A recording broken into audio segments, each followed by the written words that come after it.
Hello all, hope you all are doing good. So ಇವತ್ತು ಬೆಳಗ್ಗೆ ಬ್ರೇಕ್ಫಾಸ್ಟಿಗೆ ಇಡ್ಲಿ ಚಟ್ನಿ ಸಾಂಬಾರನ್ನು ಮಾಡಿದ್ದೆ. ಎಲ್ಲರೂ ಬ್ರೇಕ್ಫಾಸ್ಟ್ ಮುಗಿಸಿ ಶಾಪಿಂಗ್ ಹೋಗೋಣ ಅಂತ ಡಿಸೈಡ್ ಮಾಡಿದ್ವಿ. ಹತ್ತಿರದಲ್ಲೇ ನಮ್ಮ ಮನೆ ಗೃಹ ಪ್ರವೇಶ ಇರೋ ಕಾರಣ ಶಾಪಿಂಗ್ ಮಾಡೋಣ ಅಂತ ಎಲ್ಲರೂ ಹೊರಟ್ವಿ.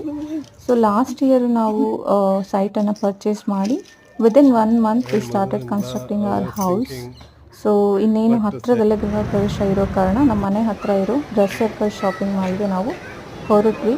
ಸೊ ಗೃಹ ಪ್ರವೇಶ ಅಂದ ತಕ್ಷಣ ನಾನು I think I should be thanking my father first, because it's because of him and his support we started constructing our house. Otherwise maybe we would have done it bit later. So ಹಾಗಾಗಿ so ಮನೆಯ ಬಗ್ಗೆ ಹೆಚ್ಚಾಗಿ ನೀವು ತಿಳ್ಕೋಬೇಕು. Site ಎಲ್ಲಿ ತೊಗೊಂಡಿದ್ದೀವಿ, ಯಾವ ಏರಿಯಾದಲ್ಲಿ, ಪ್ಲ್ಯಾನಿಂಗ್ ಏನಿದೆ, ಎಷ್ಟು ಫ್ಲೋರ್ ಕನ್ಸ್ಟ್ರಕ್ಷನ್ ಮಾಡಿದ್ದೀವಿ ಅಂತ ನಿಮಗೆ ಕುತೂಹಲ ಇದ್ದರೆ ದಯವಿಟ್ಟು ನಮ್ಮ ಚಾನಲ್ನ ಸಬ್ಸ್ಕ್ರೈಬ್ ಮಾಡ್ಕೊಳ್ಳಿ. ಅದ್ರ ಬಗ್ಗೆ ಮುಂದಿನ ವಿಡಿಯೋಸಲ್ಲಿ ತಿಳಿಸ್ಬೇಕು ಅಂತ ಅಂದ್ಕೊಂಡಿದ್ದೀವಿ. ನಮಗೆ ಎಲ್ಲ ಸಾರೀಸು ತುಂಬಾ ಚೆನ್ನಾಗಿ ಸಿಕ್ತು. ಇಲ್ಲಿ ಒಳ್ಳೊಳ್ಳೆ ಕಲರ್ ಕಾಂಬಿನೇಷನಲ್ಲಿ ಒಳ್ಳೆ ಪ್ರೈಸ್ ರೇಂಜಲ್ಲಿ ಸಿಕ್ತು. ಇಲ್ಲಿ ಕೆಲವೊಂದು ರಿಲೇಟಿವ್ಸ್ಗೆ ಕೊಡೋದಕ್ಕೋಸ್ಕರ ನಾವು ಈ ಸಾರೀಸ್ನ ಸೆಲೆಕ್ಟ್ ಮಾಡ್ಕೊಳ್ತಾ ಇದ್ವಿ. ಸೊ ಆಲ್ಮೋಸ್ಟ್ ಲೈಕ್ 1100 to 1400 ರೇಂಜಲ್ಲಿ ಒಳ್ಳೆ ಸಾಫ್ಟ್ ಸಿಲ್ಕ್ ಸಾರೀಸ್ ಎಲ್ಲ ಸಿಕ್ತು ನಮಗೆ. ಎಲ್ರಿಗೂ ತುಂಬಾ ಖುಷಿ ಆಯಿತು ಆ್ಯಂಡ್ ತುಂಬ ಕ್ವಿಕ್ಕಾಗಿ ಕೂಡ ನಾವು ಸೆಲೆಕ್ಟ್ ಮಾಡಿದ್ವಿ. ಜಾಸ್ತಿ ಟೈಮ್ ಏನು ತೊಗೊಂಡಿಲ್ಲ ಇಲ್ಲಿ.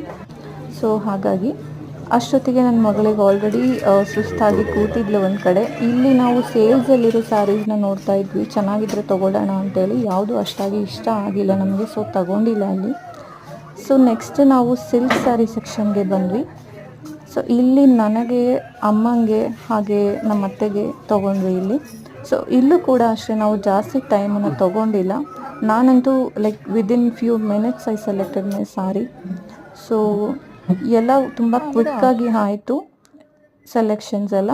ಸೊ ಅದಾದ ನಂತರ ನಾವು ಕಿಡ್ಸ್ ಆ್ಯಂಡ್ ಮೆನ್ಸ್ ಸೆಕ್ಷನ್ಗೆ ಹೊರಟ್ವಿ. ಸೊ ಕಿಡ್ಸಲ್ಲಿ ಟ್ರೆಡಿಷ್ನಲ್ ವೇರ್ ಬೇಕಾಗಿರೋದ್ರಿಂದ ಅಷ್ಟೊಂದು ಯಾವುದು ಲೈಕ್ ಆಗಿಲ್ಲ. ಫುಲ್ಲಿ ಟ್ರೆಡಿಷ್ನಲ್ ಲುಕ್ಸ್ ಇರೋದು. ಡ್ರೆಸ್ಸಿನೆಲ್ಲ ತುಂಬ ಚೆನ್ನಾಗಿತ್ತು. ಸೊ ಒಂದು ಡ್ರೆಸ್ನ ಮಾತ್ರ ತೊಗೊಂಡ್ವಿ ಅವಳಿಗೆ.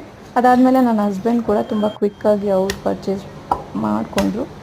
ಅದಾದ ನಂತರ ಬಿಲ್ಲಿಂಗ್ ಎಲ್ಲ ಮುಗಿಸ್ಕೊಂಡು ನಾವು ಮನೆಗೆ ಹೊರಟ್ವಿ. ಅಷ್ಟೊತ್ತಿಗಾಗಲೇ ತುಂಬಾ ಲೇಟಾಗಿ ಹೋಗಿತ್ತು. ಆಲ್ಮೋಸ್ಟ್ 10:30 ಆಯಿತು ನಾವು ವಾಪಸ್ ಮನೆ ರೀಚ್ ಆಗೋದಕ್ಕೆ. ಎಲ್ಲರೂ ಸುಸ್ತಾಗಿದ್ದ ಕಾರಣ ಡಿನ್ನರ್ ಪ್ರಿಪೇರ್ ಮಾಡೋಕ್ಕಾಗಲ್ಲ ಅಂತ ಹೇಳ್ಬಿಟ್ಟು ಪಿಜ್ಜಾ ಆರ್ಡ್ರ್ ಮಾಡ್ಕೊಂಡು ತಿಂದ್ವಿ.